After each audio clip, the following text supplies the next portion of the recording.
Hello students, and welcome to the e-learning program initiated by Shri Gyanmanjari Vidyapith for the students of Standard 10, in which we are learning the subject of English.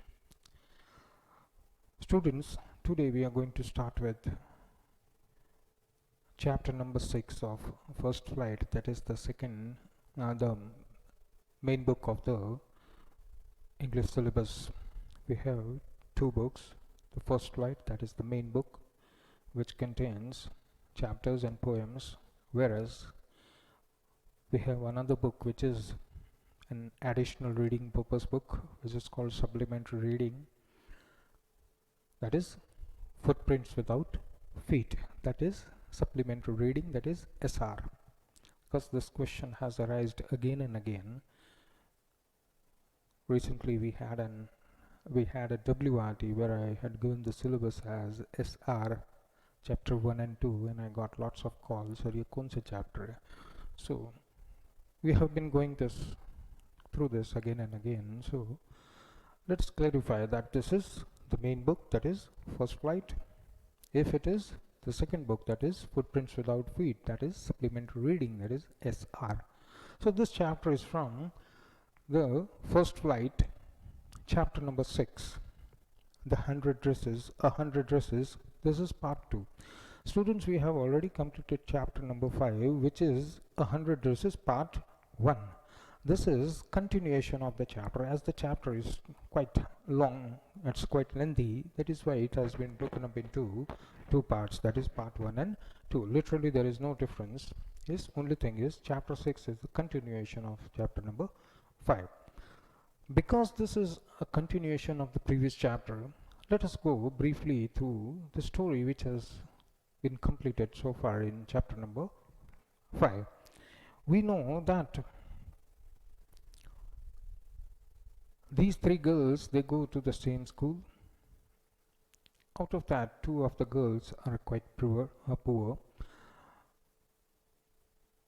Two girls are best friends of each other. They're very close friends. One is Peggy and another one is Maddie.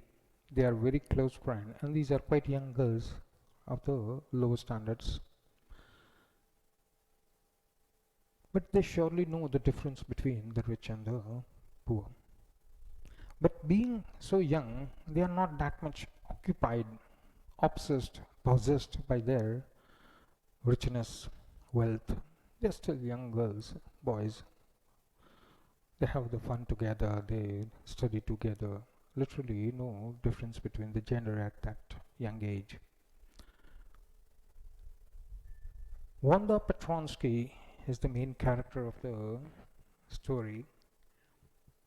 She is mentioned everywhere in chapter number 5 also, but we never saw her because she doesn't appear. Since the start of that story, she remains a history who never reached the school, because Peggy and Maddie, both of them, keep on waiting so that they can tease her, and that teasing is how many dresses you have.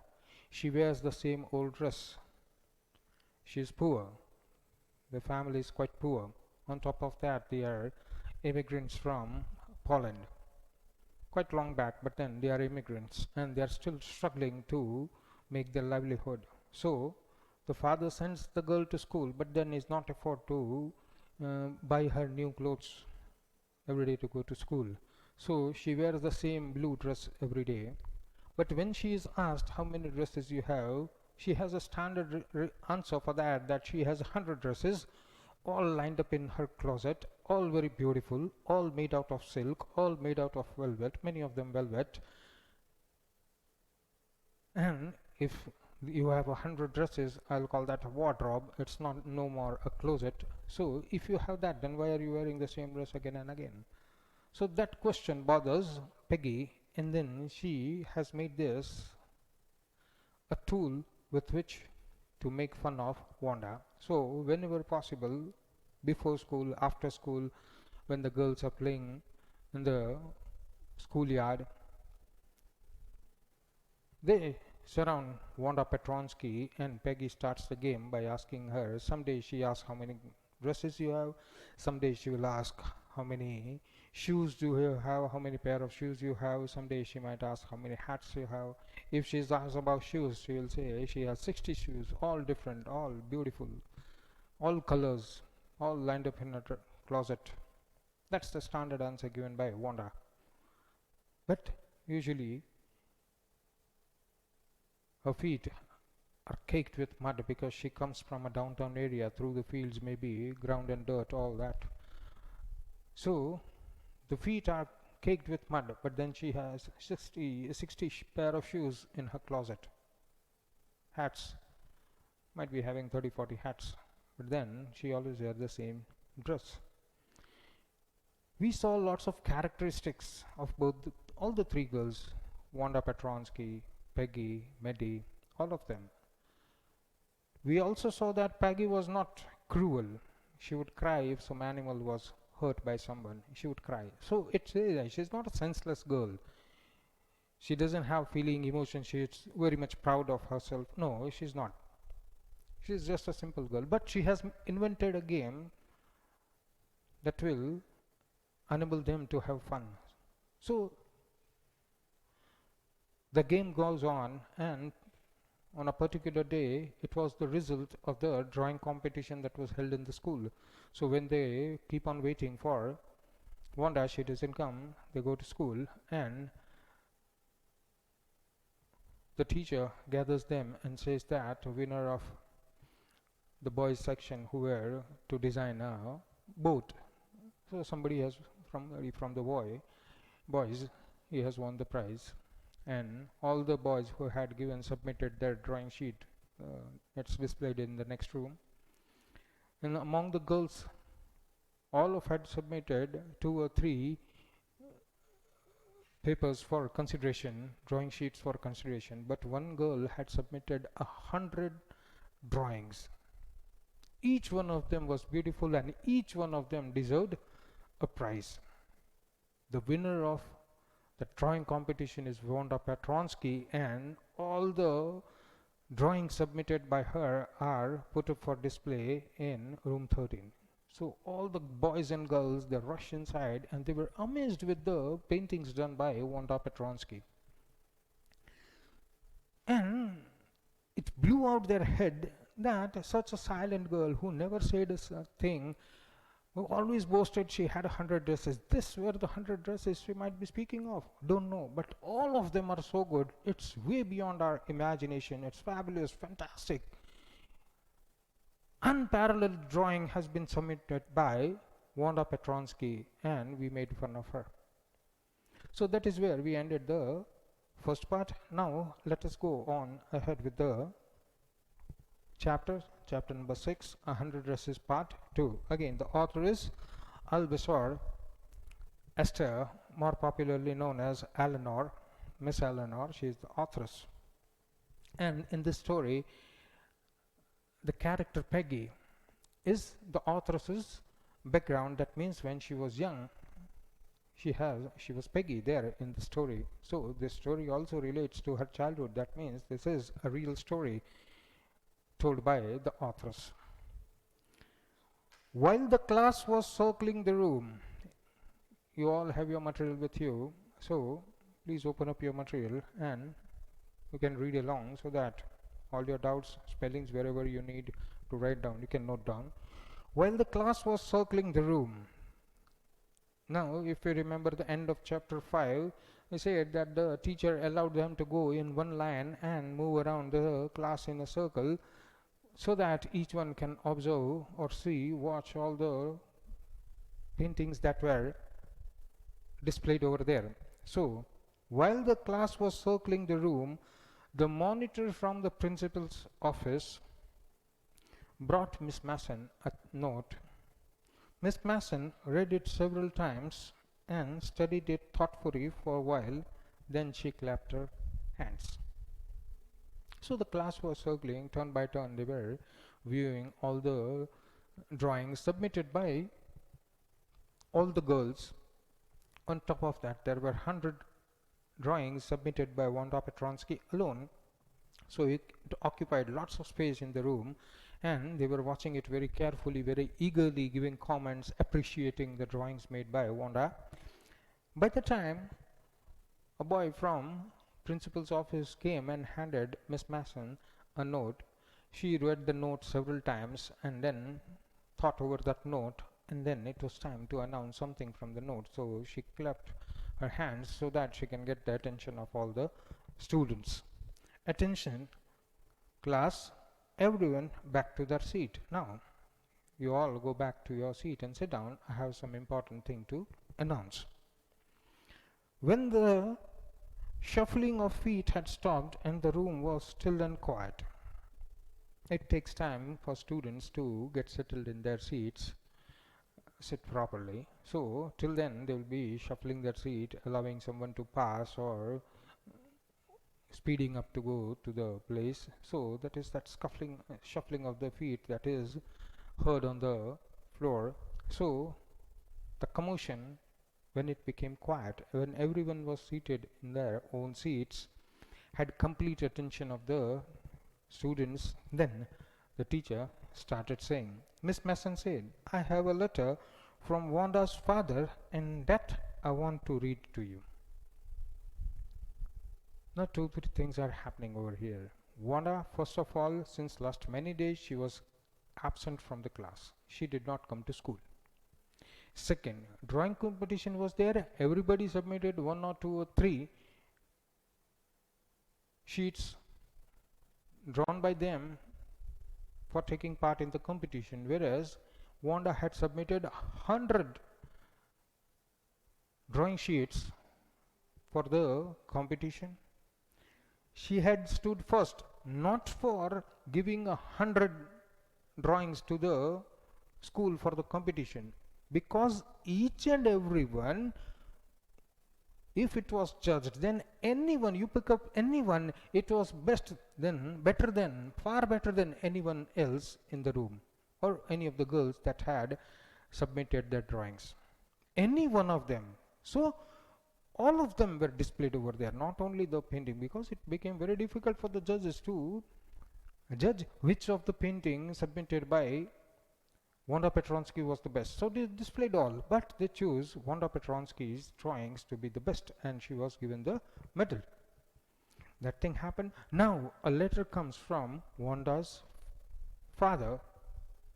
Now that is the dealing with the principal or maybe the teacher, class teacher. It had nothing to do with students. Now why does Miss Mason want to read that letter to the students? That means it should be pertaining to the students also. There must be some reference that the students should be aware of.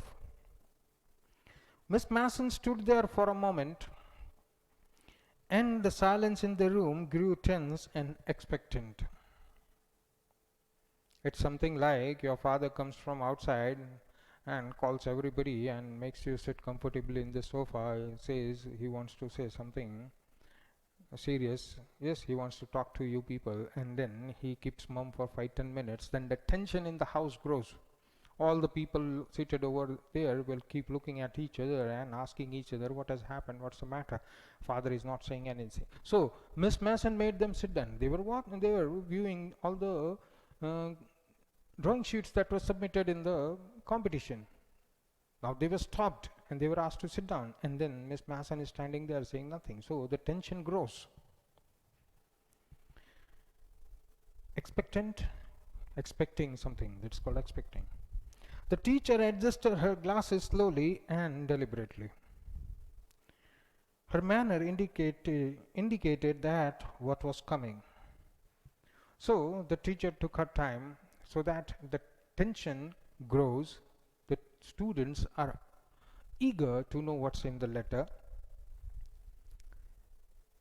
And for that, she uses delay tactics. Like father taking out the glasses, wiping it unnecessarily, keeping mum, so the tension grows, right? So deliberately, जानबूझ के. So she took her time, deliberately adjusted her glasses, again delayed a little bit, few seconds, and that was the indication of what was coming. Something was serious. If it was jolly good something, then she would have not even asked the students to sit. Kal se vacation, right? So if there was something to be very happy about, then she wouldn't even have the children take their seats. She would have just declared.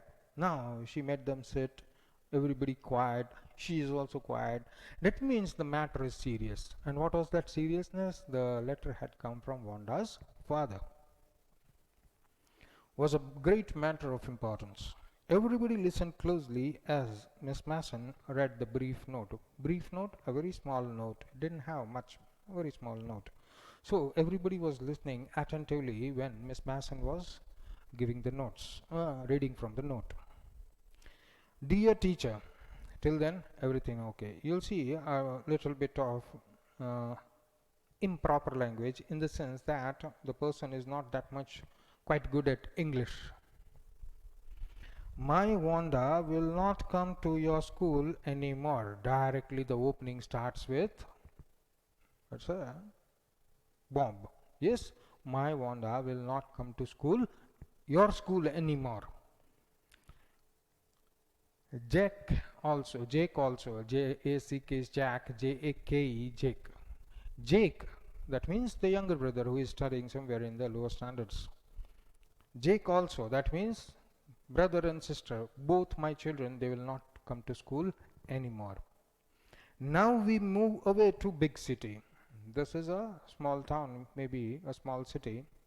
Now we are moving to a bigger city. That is the reason that I am moving to bigger city, because I may be getting more salary, more good work, so that I can keep my family in a better place, not in a downtown area. Why does anybody move? For the purpose of getting some promotion, getting some good salary, getting some good prospect, right? That is why we keep on moving. No more holler, Polak. Polak is given in inverted comma. What is holler? You call out names, that's called a holler. You don't call my girl or my boy or my children Polak. Polak is a slang word used for people who come from Poland. Because we have learnt in earlier chapter that people coming from Poland, they are called Poles, or they are Polish. Both of them are called standard words. For example, India, Indian. Then the citizen of India is called an Indian. Nothing bad about it. Same way, Poland, he is a Pole. That means he belongs to Poland. He is Polish. That means he belongs to Poland. But you say Polak, then that's a slang word used, not to be used. So no more hola, no more calling my children Polak. The father must have learned that his children, they go to school, both the daughter and the son, both of them go to school, and they are teased because बच्चे घर में जाके बोलते हैं कि मेरे साथ ऐसे होता है. So he must be having that knowledge. So he knew that because we are foreigners, because our origin is foreign, that is why the local American children, they will be calling my children as Polak. So no more holla, no more calling my children Polak. No more ask why funny name. I go to a big city, there will be lots of population over there, first thing, and then there will be a mixture of population. In small town, what happens, most of the people are origin of that town. Very small number of people will be there, outsiders, and that too foreign, most unlikely. But if you go to bigger cities, say here also in India, Mumbai, Chennai, Delhi, you will find population not only from each and every part of India, you will also find students, business people from the surrounding countries, neighboring countries, and even students coming so far as from China or Russia or Brazil. Everywhere you will find those students. But so you go to a big city, nobody cares what's your name, it looks funny, right? So I go to a big city, There everybody has lots of different funny names. So my children's name will not look funny to them, right? So that is why he writes, no more asking why you are Petronsky. What is the meaning of Petronsky? This is a foreign word. Nobody's going to ask that. Plenty of funny names in big city. That is what he says. That means this person has limited education. He's living in America, but he is not very much that much acquainted with the language. He still mixes Polish and English, and he writes plenty of funny names in big city. In big city, there's a huge population over there and completely mix up. Yes, Bengali, Marathi, Tamil, Punjabi, सब मिलेंगे उधर और हर एक का नाम एक दूसरे से अलग होता है. So not to worry about that, right? So now we are shifting to a big city. There everybody has quite different names. Everybody has funny names, so nobody bothers each other's name. Everybody respects each other. This is a small town, and everybody teases my son and daughter, so that is not good. So this is the letter he has written to the principal, and the principal thought that the teacher also should read it, because it is from her class that such a complaint has come. So the students also should know that you are teasing the fellow students, co-students, and that is not a good thing to do in a class. Yours truly, Jan Petronsky. Jan, the name of the father. A deep silence met reading of this letter. All were thunderstruck, because it pertained to all of them, mostly the girls, all of them, they were part of this game of teasing Wanda Petronsky. So all of them, they were quite struck with the shock that a student is leaving our class permanently, going and shifting to another city, another school. But she had a problem over here that she reported to her parents, and now the parents are reporting back to school, and our names are going to come up.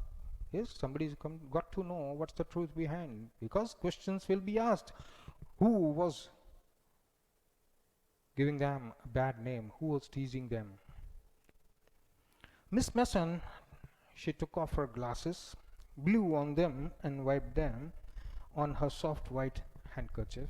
So Miss Mason was also thoughtful about it, because it pertained to her class. She read the contents of the note to the students. Then she took off her glasses, blew on them. We all do it. We take off our glasses and we blow them with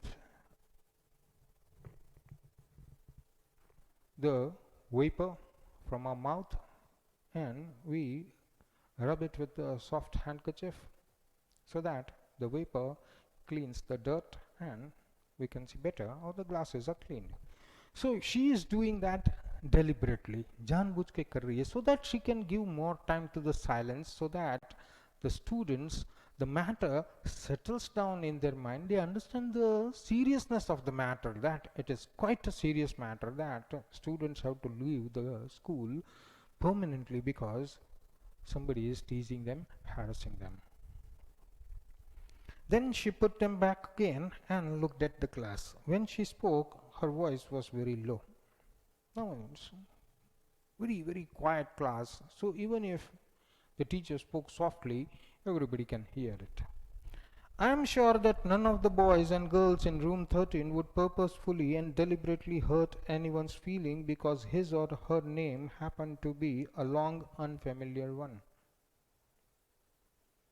That means the teacher did not know that there were two girls, Peggy and Maddie, in this class who started this game of harassing Wanda, and especially asking her, what's your name? Petronsky. It's a strange name. You are not an American. So all these things the teacher was not aware of. So what she says to the class, she doesn't blame anyone.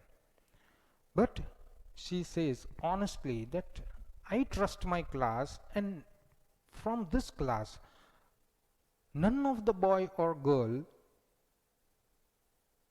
should be blamed or dares to hurt someone's feeling by saying that your name is too long, your surname is quite different from others, and your surname is quite strange. It's not American, it's a foreign surname. So I hope from my class none of the boys and girls are doing it.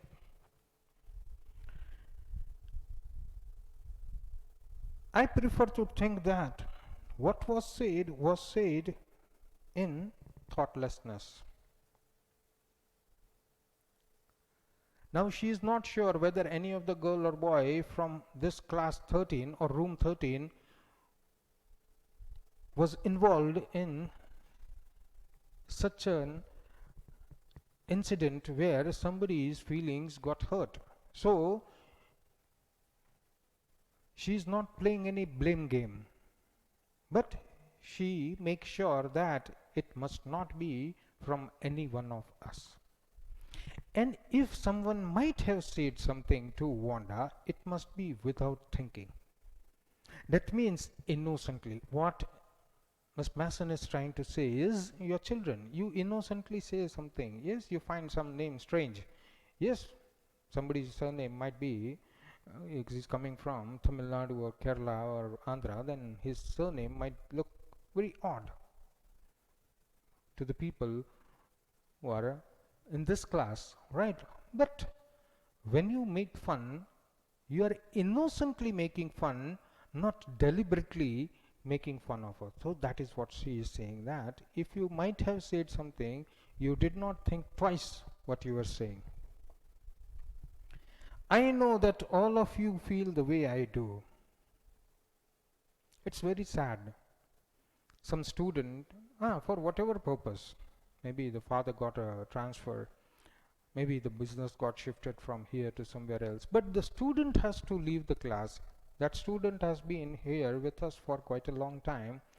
All the students and teachers, principal, everybody, they love all the students. So if anyone is leaving the school, we don't feel good. So that is the same feeling I am having, and I surely hope that is the same feeling whole of the class will be having, because one of our student is now leaving the school permanently. So all of you must be feeling sad just like me. This is a very unfortunate thing to have happened, unfortunate and sad both, and I want you all to think about it. This cannot happen.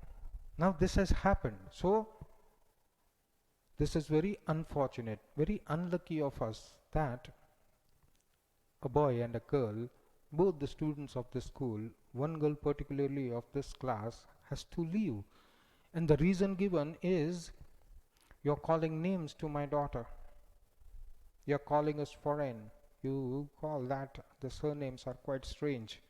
Yes, they are looking very funny, sounding very funny. For such trivial reasons, a girl is leaving the school permanently. That is very unfortunate, and that's very sad for us and the school also. I feel very bad about it, and you also think about it. Whoever has done it, go and think what you have done. Is it good? Think about it. The first period was a study period. That means normal lecture was taken. Maddie tried to prepare her lessons, but she could not put her mind on her work. Maddie, she was trying to do whatever work was assigned to her during the lecture, but she was not doing it wholeheartedly because the mind was somewhere else. She had a very sick feeling in the bottom of her stomach when we have a guilt. Understand guilt? Guilt is the sense of having done something wrong, then that's a guilt.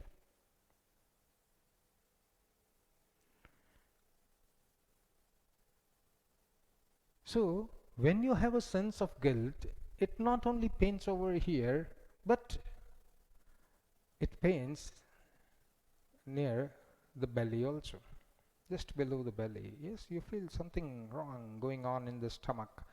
Because of the guilt that is felt, you have done something very, very wrong. So, True, she had not enjoyed listening to Peggy ask Wanda how many dresses she had in her closet, but she had said nothing. Some injustice is being done. Whoever is doing that injustice is completely doing something wrong. But you stand over there quietly and do nothing, that's a bigger crime. Somebody is harassing a poor old lady, what he is doing is completely wrong. But then you stand over there and you do nothing, and that's a guilt you feel over here, and that's a guilt that keeps on reminding that you did nothing when some injustice was going on. Same thing happens with Medi. She was not the one who had invented the game. She was not the one who asked questions. But when Peggy asked the questions, Medi was present and Medi did not say anything. That was the guilt. She felt bad. From the bottom of the heart, she felt that Wanda should not be harassed in such a way by asking her how many dresses she had. Whatever number, nobody asks her. Yes? Nobody asks her, us how many pair of shoes do we have or how many clothes do you have. It's a personal thing. You should not ask anybody such things. But then she was there and she said nothing. She did not stop Peggy. She did not ask Wanda to go away. Let's talk later. But no, she said nothing. And that was the guilt that Maddie was facing. She had stood by silently, and that was just as bad as Peggy had done. Now both things are equal. Somebody is doing injustice. Somebody is doing wrong. You see that and you don't stop it. Both the things are same. He is doing something wrong. You are also doing something wrong. Only difference is he is doing it. You are not doing anything. So, for Medi, both things were equal. Whether Peggy was doing it, whatever. But then she should have stopped Peggy. She did not do so. She was also in the game. She was also in the game. That was as bad as what Peggy had done. Worse. Now she thinks about it, then it's even more worse than what Peggy did. Peggy just asked a question, how many dresses you have? 100. Okay, go. What Maddie was doing was even worse than what Peggy had done. When Peggy was asking such a stupid question and harassing Wanda, she was standing over there and she said nothing. Not only that, she was feeling more worse. Why? Because she was a coward. Coward, one who is not able to face the challenge, one who is not able to face the reality, runs away from there. That's called a coward. So, when Peggy was asking such stupid questions to Wanda at that time, Maddie should have stopped her. Now she didn't have the courage. That is why she is a coward. One who does not have courage runs away from the situation or does not do anything. It is same as running away or escaping from the situation. So she felt from inside that you are a coward. At that time you should have stopped Peggy, but she could not. Stop Peggy. Why? Because Peggy was the best friend. She had another fright also. She was afraid of something else also. If Maddie said anything to Peggy, then the girls would leave Wanda and then they would catch Maddie and ask her, ये जो dress पहना है वो कहाँ से लेके आए हो? Then she has to admit it was Peggy's hand-me-down dress. She was afraid of that, and that is why she was a coward. She was a coward. At least Peggy hadn't considered they were being mean, but she, Maddie, had thought they were doing wrong. She could put herself in Wanda's shoes. Putting in yourself into somebody else's shoes Please read the lines over there. That's called empathy. You try to put yourself in somebody else's condition, trying to feel whatever the other person is feeling, then you come to know the real pain. Yes? So now she is trying to put herself in Wanda's shoes. That means in Wanda's situation, what would have happened if Peggy and all her friends would have asked Medi, the dress that you are wearing, where did you buy it from? Where did you get it?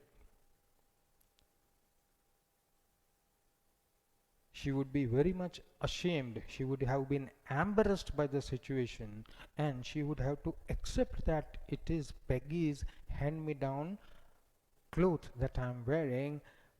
Peggy's mother had given it to Maddie's mother. Maddie's mother had done some alteration to it, and so that it fits Maddie. And now Maddie was wearing a hand-me-down dress given by Peggy. So that is why the guilt is following Maddie's mind. Guilt is following because she had done something wrong.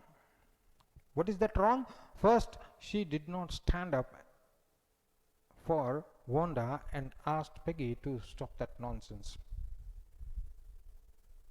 And she was a coward because then she would be picked up instead of Wanda, and then she would be in trouble.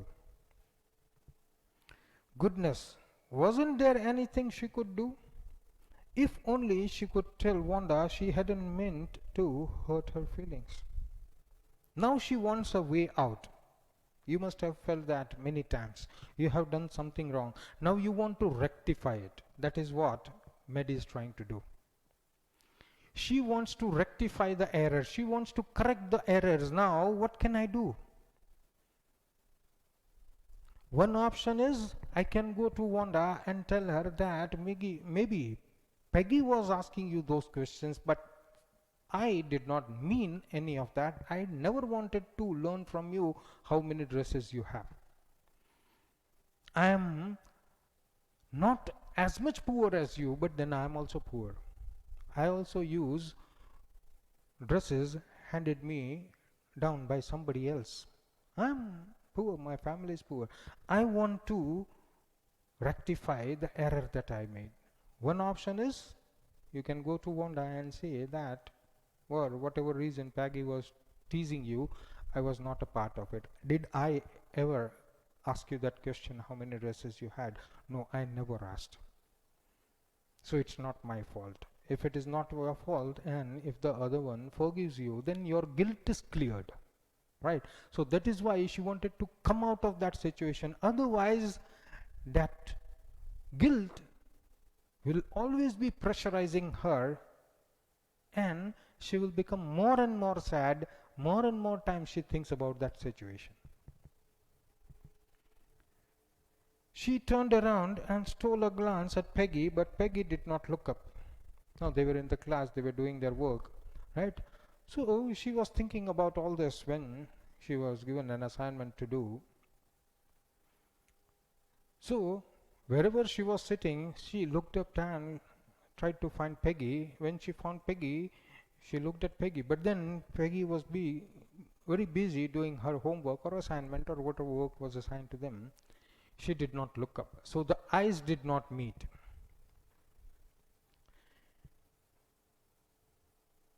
Maddie had to do something. She seemed to be studying hard, that is Peggy.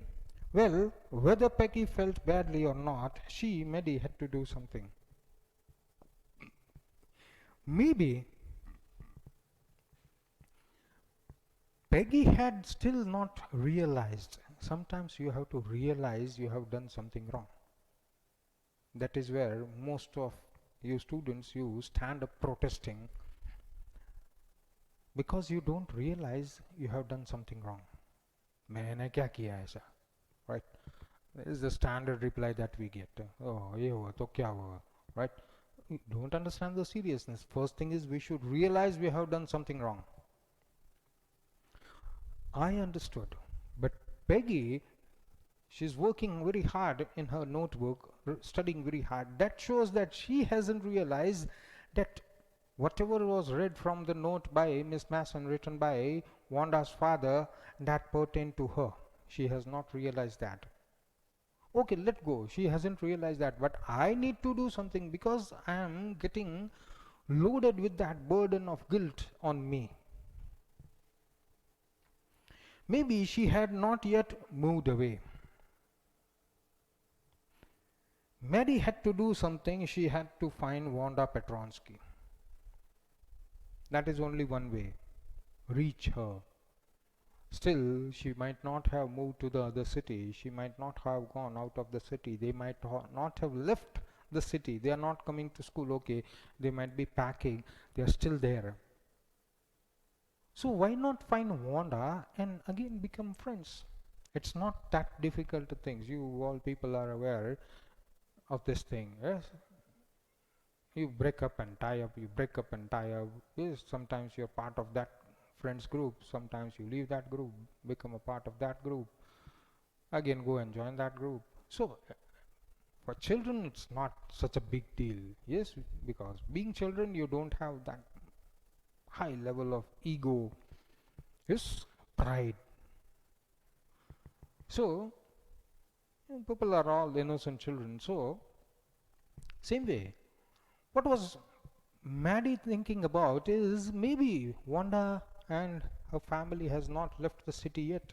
So why not go and find Wanda? We don't know the name, we don't know the address, but you go to that part, you ask anyone, so somebody's got to know things, right? So we'll reach anyhow. But why not go and find Wanda and tell her about that medal and all that and say sorry for whatever is done, please forgive us, whatever, so that the guilt, that pressure of the guilt is released. Yes, and maybe that person hasn't taken it so seriously, maybe she will forget and then they will become friends forever, right? So that is what Wanda's Medi is thinking about. Maybe Peggy would climb the heights with her and they would tell Wanda she had won the contest, that they thought she was smart and the 100 dresses were beautiful. Without making the limelight that we teased you and we are sorry for that, let us just go and just meet Wanda. Maybe Peggy will also come with me. We'll climb the Boggins Heights, to the Boggins Heights, and then we'll go and find the house where they are living. It's not that difficult. Then we'll tell her about the contest that you have won the medal and all your 100 dresses were displayed in the class. She might not be knowing all these things and she'll feel very lots of joy. She'll be very happy to listen that all the 100 dresses were counted in the contest and she won the medal, and we realize that you really have 100 dresses with you. Yes, all beautiful, all of them unique, colorful, various designs.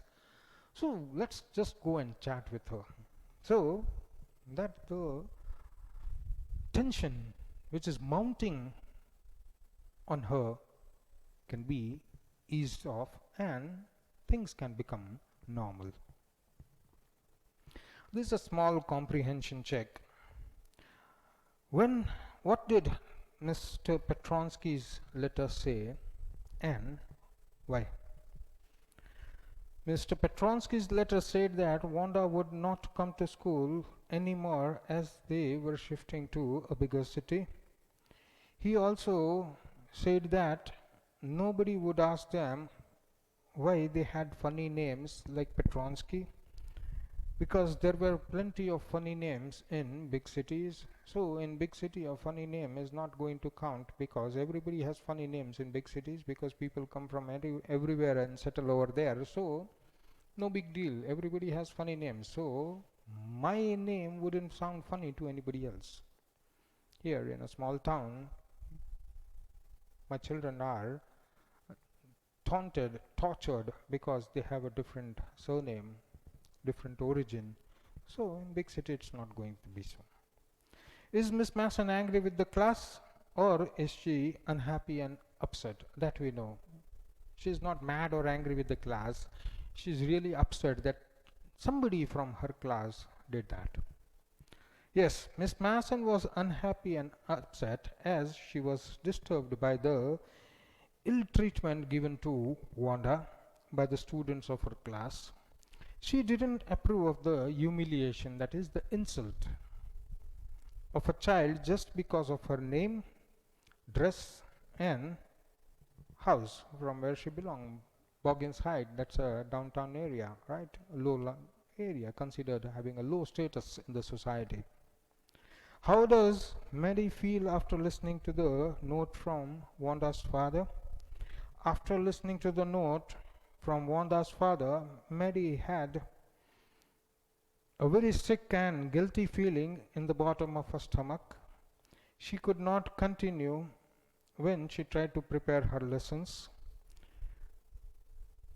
She had not enjoyed listening to Peggy ask Wanda how many dresses she had in her closet. That was the ill feeling that she had, and she was not that much happy about that. What does Mehdi want to do? I have kept that blank, right? You have to write that on your own. Right? So students, that is the end of part 6.1. We have still enough time to take up part 6.2 a little bit. When school was dismissed, that means end of the school hours, Peggy said with pretended casualness, very finely written by the authoress, pretended casualness. Sometimes you are very casual. Casual means natural, right? Just the way you two friends speak to each other. Kya chalte idhar hai, wo hai. That way. Sometimes you pretend as if you are very casual, so that the other person doesn't understand that there is some low-lying thought behind that. Hey, let's go and see if that kid has left the town or not. Very casually, she said, pretended casualness, she said to Peggy, let's go and see if that kid is still around. They have not left the city. So Peggy had the same, okay, it's Peggy who is saying. So with her same pretended casualness, Peggy asked to Mehdi. That means inside, Peggy was also realizing that she had done something wrong. So she also wanted to approach Wanda, just as Mehdi wanted to approach Wanda. So Peggy says, let's go and find if the kid is still there, then we can meet her. So Peggy had the same idea. Mehdi glowed with happiness. Yes, she is also understanding. She is my best friend because she also understands that guilt is there. We have done something wrong and we got to rectify that error that we have done, mistake that we have. Peggy was really all right. That means she was quite controlled and she's ready to help us, both the people, help both out of that trouble. So the two girls hurried out of the building, up the street toward Boggins Heights, the part of town that wore such a forbidding air on this kind of a November afternoon, drizzly, damp and dismal. Boggins Heights, separated from the rest of the town because it's a downtown area, low area where usually manual laborers, etc., those type of people live, is where even the police doesn't dare to go. So just as the area is same way, the atmosphere today is also the same. It is drizzling, that means raining little bit, damp, everything is wet, and dismal, not happy, is dark clouds are there, drizzling. So whole of the atmosphere is quite dull and gloomy. Just as their condition is, both of them are feeling low, that is dull.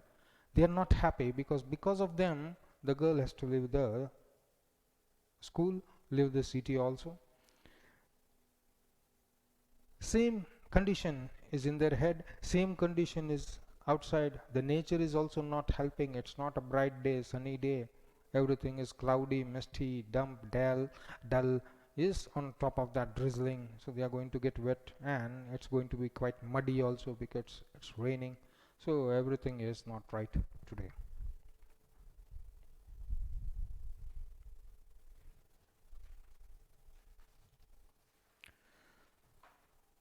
So students, I think we'll stop over here for the day. You'll be getting the regular assignment along with this video in the form of PDF. Kindly do your homework and submit it on time.